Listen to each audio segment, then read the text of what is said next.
Salut de partout où vous retrouvez. Ézéchiel chapitre 18, verset 21. Si le méchant revient de tous les péchés qu'il a commis, s'il observe toutes les lois et pratique la droiture et la justice, il vivra, il ne mourra pas. Verset 23. Ce que je désire est que le méchant meure, dit le Seigneur l'Éternel. N'est-ce pas qu'il change de conduite et qu'il vive? 32. Car je ne désire pas la mort de celui qui meurt, dit le Seigneur l'Éternel. Convertissez-vous donc et vivez. Je ne désire pas la mort de celui qui meurt, dit le Seigneur l'Éternel. Convertissez-vous donc et vivez, c'est simple. Je profite de ce temps parce que c'est ce qui vient, c'est ce que le Seigneur vient de m'inspirer maintenant, parce que je donne le message partout où je me retrouve. Si je reçois une inspiration, je donne directement, je ne choisis pas les milliers, je ne choisis pas parce que le temps est mauvais. Je ne peux pas reporter plutôt pour demain ce que je dois faire aujourd'hui. La vérité dans ce moment de cette pandémie, ce que nous devons faire, je vis en Israël, chaque fois qu'il y avait des fléaux, les gens n'arrêtaient pas les fléaux, mais ils se repentaient, ils changeaient de conduite. La repentance, c'est la clé de la vie. Le changement de conduite, c'est ça même la clé de la vie, si vous êtes dans la mort. Voyez comment la mort est en train de battre le plein dans le monde entier. Est-ce que cela ne vous dit rien? Qu'est-ce que vous devez faire par rapport à ces temps? Chrétiennes, ne soyons pas distraits. C'est le moment de gagner les âmes à Christ par la parole, par le message qui est la parole de Jésus-Christ. Vous voyez, depuis le temps d'Ézéchiel, le prophète, Dieu est en train de parler. Donc Dieu n'aime pas la mort d'un pécheur. Dieu veut que les pécheurs se convertissent et qu'ils vivent. C'est ça le problème. Voyez comment le monde est détruit par les immoralités. Voyez comment il y a des choses bizarres, les idolâtries partout dans le monde. Dieu ne trouve pas sa place dans le cœur de l'homme qu'il a créé à son image. Voilà pourquoi dans ce temps et ce qui se passe, nous devons vraiment réfléchir là-dessus. Il y a maintenant mariage homosexuel, homme-homme, femme-femme, homme-animal. Vous voyez ça? N'est-ce pas une abomination? La Bible dit, si l'abomination entre dans les lieux saints, que celui qui lise fasse attention. Ce sont les signes de la fin de temps. La fin, nous sommes vraiment à la fin. Jésus va revenir. Voilà, je suis au centre-ville, je suis entré dans un shop où j'ai trouvé une femme à terme de sa grossesse. Alors, qu'est-ce qui m'est venu? Je commençais vraiment à penser à l'écriture qui dit que celui qui sera sur le toit ne descend pas ce jour-là. C'est-à-dire le temps où les gens sont en train de mourir, le temps où tout le monde a peur et tout le monde attend. C'est quand est-ce que ça va aussi m'arriver? Voilà qu'il y a aussi des femmes enceintes près d'accoucher. Donc Jésus n'attendra pas aussi. Lorsque Jésus reviendra, il y aura des femmes enceintes. Il y aura des gens qui ne se sont pas encore mariés, qui attendent donner la dot ou faire le mariage. Il y aura des gens qui seront au boulot. Il y a des gens qui seront dans l'église, mais Jésus reviendra. Voilà. Ce moment, je suis en train de dire au monde entier, tout celui qui recevra ce message, il est temps.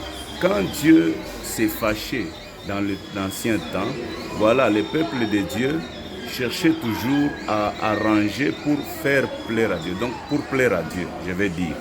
Donc, il faisait les choses pour plaire à Dieu.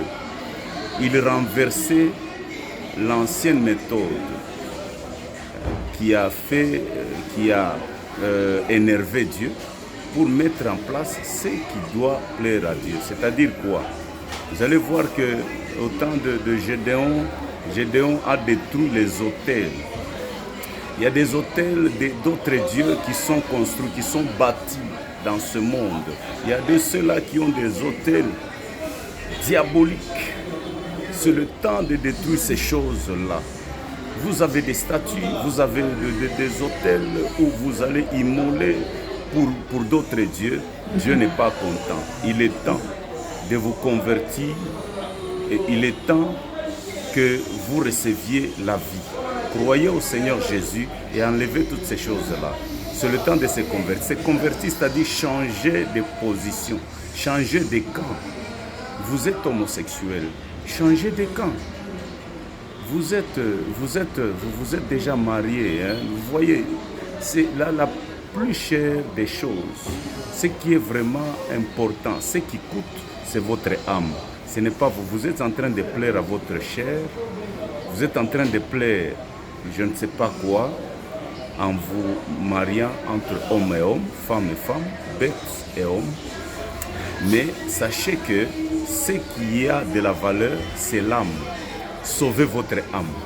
En sauvant votre âme, là, vous allez commencer d'abord par vous convertir, abandonner toutes ces choses-là.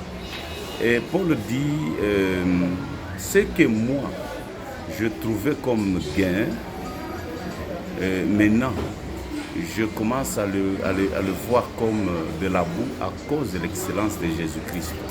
C'est-à-dire tout ce que vous aimiez, mais qui était mauvais aux yeux de Dieu, mais ça vous plaisait.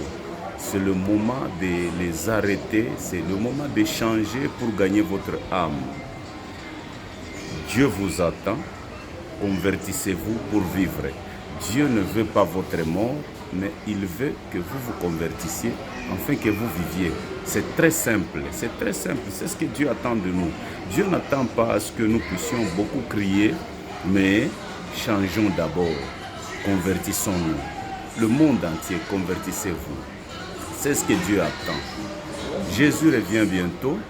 L'évangile est en train d'être prêché. Mais ce que Dieu veut, ce n'est pas seulement que l'évangile soit prêché, mais que ceux-là qui reçoivent l'évangile mettent en pratique cet évangile. Il y a de ceux-là qui sont déjà perdus, qui sont encore dans le monde, et Dieu veut les récupérer. Voilà, mes chers sœurs et frères, partout où vous retrouvez, je vous en prie, c'est le moment de recevoir Jésus-Christ et de vous convertir, d'abandonner tout ce que vous êtes en train de faire qui ne plaît pas à Dieu. Abandonnez vos dieux, vos faux dieux. Abandonnez tout cela. Et c'est le moment aussi d'arranger dans tous les domaines de notre vie. Au travail, là vous travaillez. Vous savez que votre conscience est en train de vous reprocher. Cherchez à arranger. Arrangez dans la maison. Vous n'êtes pas en bonne relation avec votre femme. Vous n'êtes pas en bonne relation avec votre mari. Vous n'êtes pas en relation avec vos enfants, parents. Vous n'êtes pas en bonne relation avec vos enfants. Enfants, vous n'êtes pas en bonne relation avec vos parents. C'est le moment d'arranger. Car lorsque vous allez vous convertir, vous allez vivre. C'est le moment de toucher partout où ça ne va pas pour remettre les choses en place. Je vous prie vraiment, c'est ça le message qui est passé par mon esprit. Et voilà que je viens auprès de vous pour vous exhorter.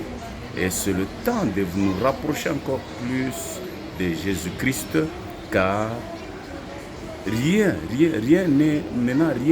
n'est important, rien n'est valeureux, il n'y a rien. Alors même l'argent, ne peut rien faire.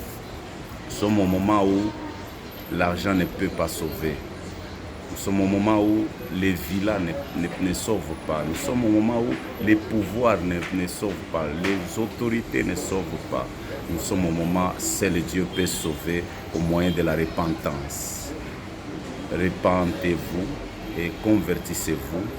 Le Seigneur vous attend pour que vous ne mouriez pas et pour que vous puissiez vivre. Qui sait, peut-être en nous convertissant, en abandonnant tout cela, en détruisant les autels d'autres dieux, en abandonnant toutes ces choses-là, des pratiques occultes, que Dieu va arrêter ce fléau. Qui sait? Peut-être c'est ce que Dieu est en train d'attendre. Que Dieu vous bénisse. Moi, votre humble serviteur, Gédéon Kabija, à partir de quelque part. Je vous aime fort.